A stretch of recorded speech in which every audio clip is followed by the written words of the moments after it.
பெருமாள்னு ஒருத்தர் இருக்கிறாரு, அம்பாளுக்கு அண்ணன். இந்த பெருமாள் அப்படின்னா முதல்ல என்ன கோயில் ஞாபகத்துக்கு வரும்? திருப்பதி. என்ன கோயில் ஞாபகத்துக்கு வரும்? நான் வேணா க்ளூ கொடுக்கவா? நான் அந்த பேரை சொல்ல மாட்டேன், நான் பேர் சொல்ல மாட்டேன். லட்டு ஃபேமஸ். ஊரு பேரு தீல ஆரம்பிச்சு தீலையே முடியும்.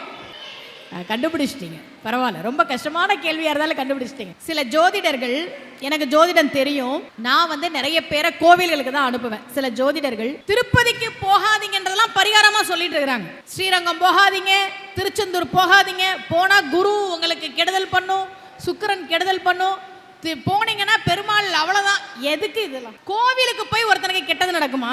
அப்ப என்னன்னா, கோவில்கள் பற்றிய புரிதல், ஆன்மீகம் பற்றிய புரிதல், நம்முடைய தெய்வங்கள் பற்றிய புரிதல் அது சில ஜோதிடர்களுக்கு இல்லை. நிறைய பேர் என்கிட்ட கேட்பாங்க, அம்மா நான் திருப்பதிக்கு போயிட்டு இருந்தேம்மா, ஜோசியர் சொன்னதை பார்த்துட்டு எனக்கு பயம் வந்துருச்சுமா. திரும்ப திரும்ப நீங்க ஒரு விஷயத்த சொல்லும் போது அது மனசுல பதிஞ்சிடும். திருப்பதி எப்பேற்பட்ட ஸ்தலம், எப்பேற்பட்ட ஸ்தலம். வராக கஷேத்திரம்னு பேரு. அங்க இருந்தவர் வராகர், ஆதி வராகர். அங்க பெருமாள் வந்தார். மகாலட்சுமி தாயார் கோலாப்பூர்ல போய் தவம் பண்ண போயிட்டான். அதனால தான் தவம் பண்ணுவதற்கு பெருமாள் தேர்ந்தெடுத்த இடம் திருப்பதி. வராகர்ட்ட இடம் கேட்கிறார், எனக்கு கொஞ்சம் இடம் கொடுங்க. இன்னைக்கு வராகரை நம்ம மறந்துடும். அங்க கோனேரி புஷ்கரணி கிட்டேயே வராகருக்கு ஒரு சந்நிதி இருக்கு. அவரை வழிபாடு செஞ்சுட்டு திருப்பதி ஏழுமலையான வழிபாடு பண்ணணும் அப்படின்றது ஒரு முறை.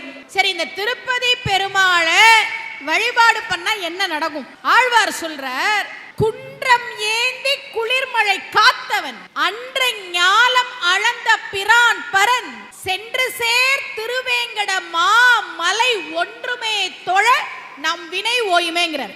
7 மலை இருக்கு திருப்பதியில. ஒரு மலையை நீ கையெடுத்து கும்பிட்டாலும் உன்னுடைய கர்ம வினைகள் நீங்குங்கிறார். சென்று சேர் திருவேங்கட மா மலை ஒன்றுமே தொழ.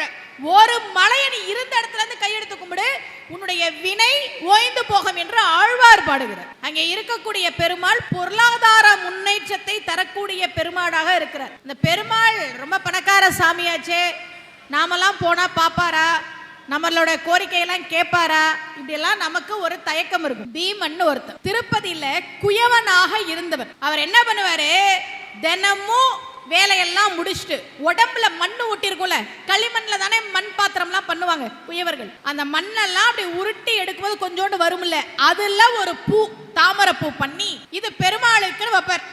திருப்பதியை ஆட்சி செய்து கொண்டிருந்த மன்னன் தொண்டைமான். யாருன்னா ஆகாசராஜனுடைய தம்பி.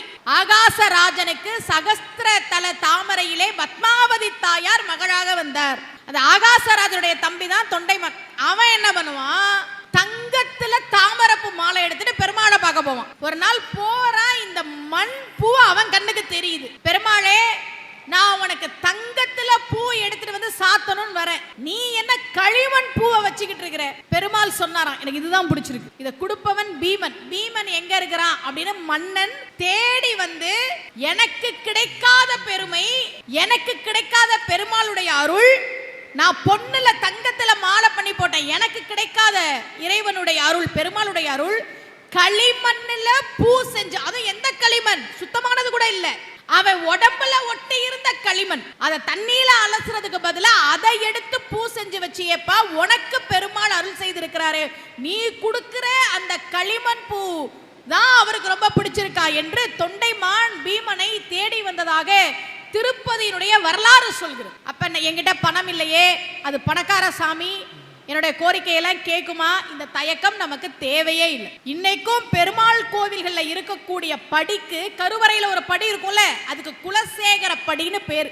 ஏன் அப்படின்னா, திருப்பதி பெருமாளுக்கு குலசேகர ஆழ்வார் பாடுறார், செடியாய வல்வினைகள் தீர்க்கும் திருமாலே நெடியானே வேங்கடவா, உன் கோவில் வாசல் யாரெல்லாம் வரா, அரம்பையரும் தேவரும் வந்து உன் வாசலுக்கு வராங்களே, அந்த வாசல்ல படியாய் கிடந்து உன் பவழவாய் காண்பேனேனர் குலசேகர ஆழ்வார்.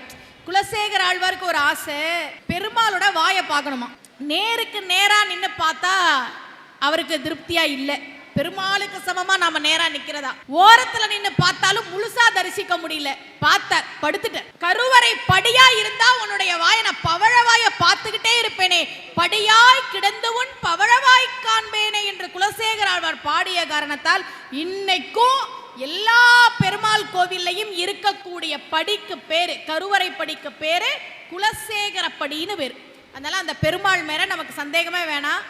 ஏழை பணக்காரன் என்று பெருமாள் பாகுபாடு பார்ப்பதில்லை. நாம என்ன கொடுத்தாலும் வாங்கிக்குவார். நம்முடைய கோரிக்கைகளை நிச்சயமாக கேட்பார். சில ஜோதிடர்கள் திருப்பதிக்கு போகாதீங்கன்னு சொல்றதெல்லாம் நாம நம்ப கூடாது. திருப்பதிக்கு போடும், நிச்சயமா